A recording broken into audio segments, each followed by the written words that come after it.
you couldn't even come close to building a gaming rig Oh that no. don't Oh even give you no. half the performance you're going to get out of an Xbox Oh 360. no, you're absolutely right. I, just the video, you can spend way more than that on just a decent video card. No doubt about it. I was about to say, if you want to get a really nice video card or an SLI or Crossfire Yeah. video card system that's going to produce, the frame rates that an Xbox produces, you're going to spend $500 or $600 on it. Well, Chris Hayes, I don't know if you're monitoring the chat room or not. No, I can't stand looking at myself. It's too distracting. So You can pause. You can pause you can pause the video. Actually, why don't you get XChat 2? I should probably do that. XChat 2, and then just use the MIRC. That way you can kind of interact with everybody. On the Mac, I use Colloquy. On the PC, XChat 2. There's an XChat which you pay like $20 for. There's XChat 2, which is free. Basically the same thing. Anyhow, Chris Ace says that his Xbox 360 died the red ring of death. It was one of the first models. He rang Microsoft even though it was on recall and they were going to charge me $300 for repairs. Great singers out there, and there's So he just went out and purchased a new one for $400. Yeah, the unfortunate part of the Xbox 360 was that red ring of death, plague. And basically what it turned out to be is that the good old designers did not secure the heatsink properly to the GPU or the graphic processing unit or the north and south bridge on the motherboard. So what's happening as the thing would heat, the heat sinks would get looser and looser, and eventually got to the point where they would give way altogether, and then welds would break or solder joints would break, and you would get your red ring of death. They have fixed that problem here in the last year and a half and came out with a much better heatsink design and I guess a much better way of soldering the components together so they don't have these kind of failures anymore. But yeah, I personally have gone through two so far.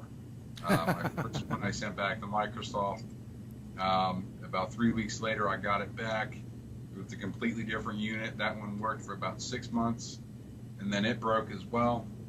I sent it back, and now I have gotten, and I called him up, and I was very angry. Yeah, I would say. And I was able to get a brand new one, fortunately, and it has continued to work now for over a year or so. Because what they do when they send you a replacement, it's not a new unit. It's a refurb. It's something that somebody else sent in that they fixed and are now sending back out to you. Right. But it's not new. It's a broken one that they've repaired. But you never entertained PlayStation? No, PlayStation's it's gaming performance-wise, it is the same as the Xbox 360. You can read all kinds of reviews for games who, are available on both consoles, and most reviews will read that the game plays better on the Xbox. Yes, the Xbox Live you have to pay for, and it's $50 a year, and that sucks. But, go out and try to, play a game with all your friends if you have 10 or 20 friends that you want to play with on a regular basis on the PlayStation Network, which is free, but it's just a random association of servers spread out everywhere. So you have to find the right server. You have to get all your friends on the right server, and it's really painful.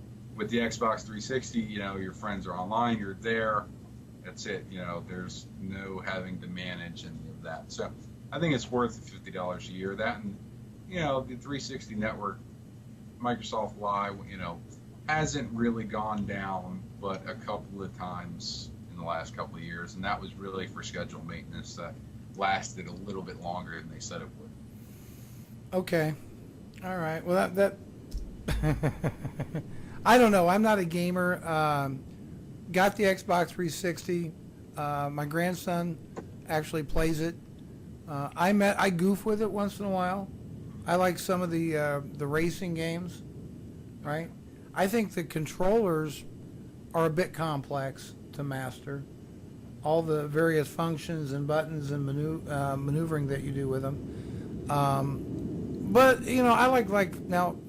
One thing I dearly love is Flight Simulator, Microsoft Flight Simulator, and I was very, very unhappy to learn that they're basically not developing it anymore. Yeah. And that was like one of my favorite. I could sit and simulate flying planes for hours, and I don't know why they quit developing it. Apparently, they just fell out of favor, or just not enough people wanting to do that anymore.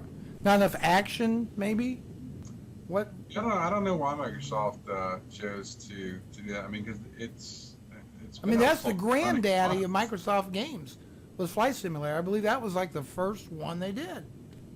Yeah, I mean, it's been running for, heck, I mean, since Windows 95 or earlier. Oh, even earlier. Yeah. I mean, even it was. I believe it was one of the, or if not the first major video game title that Microsoft had was Flight Simulator. Yep. And now they quit developing it.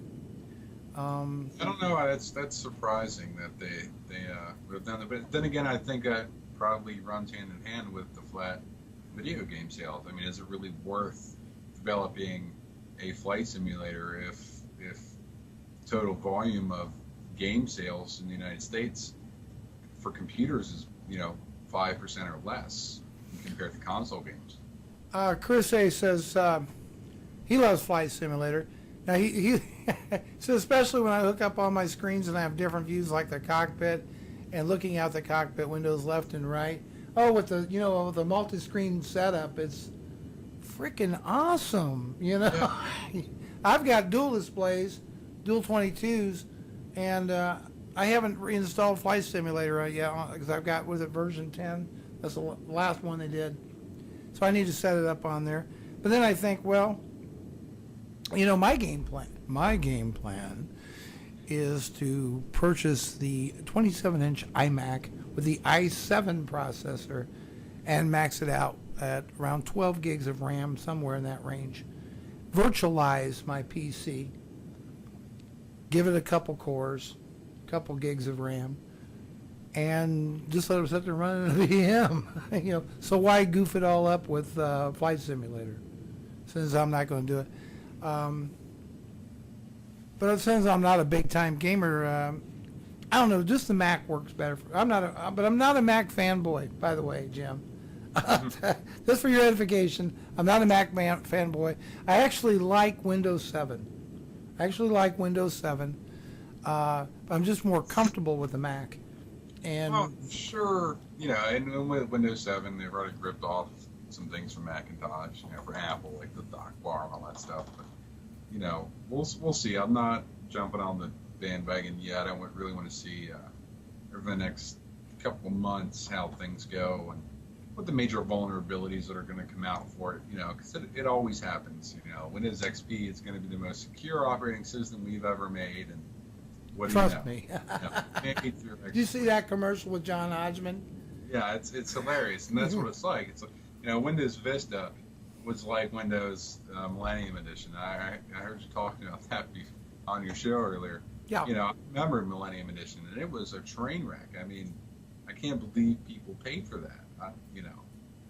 And that's what Vista was. They got it working there at the end, but the damage had already been done to the product's name, and so that's why they kind of went with a different way of went back to Windows 7 instead of trying to name it something cool like Windows Vista. I think Microsoft's really kind of getting back to basics. And I mean, honestly, you were right when you said earlier in the show, most businesses are continuing to roll Windows XP. Yeah, they're going to. There's no reason for them not to. It's rock solid. At this point in time, it's a rock solid operating system. Right. It's, it's been running now for what, 7 years? Since 2001. Yeah, so 7-8 years it's been on the market. Everything works with it. There's drivers for it, for everything. It runs all their applications the way they wanted to. So, look, other than a sleek, new, pretty Aero interface, right?